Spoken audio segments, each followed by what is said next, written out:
এখন প্রায় বাজে হচ্ছে সন্ধ্যে 7টা। তো আমি এখানে মেয়ের জন্য সন্ধ্যের খাবার বানিয়েছি, ওকে খাওয়াবো। ও ঘুম থেকে উঠেছে একটু আগে। ওদিকে অমনি কারেন্টটা চলে গেল, আর এখানে বাইরে যেন হাওয়া উঠেছে আর তার সঙ্গে বিদ্যুৎ চমকাচ্ছে।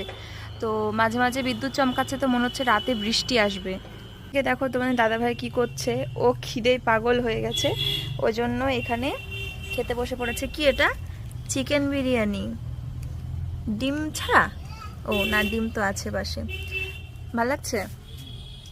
আর এখানে বাইরে একটু হালকা হালকা হাওয়া আসছে, আর এই যে ইমার্জেন্সি লাইটে, আর উপরের লাইটটা চেঞ্জ করা হয়েছে, নইলে উপরেও একটা ইমার্জেন্সি লাইট ছিল, ওটা লাগিয়ে দিলেই জ্বলবে। আর এই যে আমার সোনা মাম্মা চলে আসছে।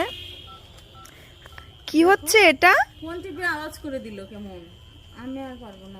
হাই রে, ওই সুইচের মানে বাটন প্রেস করলে যে টিপ ট্যাপ করে আওয়াজ হয়, সেটা অপশন করে করে অন করে ফেলেছে। এটাতে মানে বেশি মজা পাচ্ছে, বুঝেছো? ওই জন্য এরকম করেছে। তুমি কি বলছো? তুমি কাকে ফোন করে উ করছো আবার? নাম্বার টিপে ফোন করে উ হে এরম করছে। আসো, খাবার খেতে হবে। আছো? শিগগিরই আসো। আবার একটু কথা বলো। হায় রে।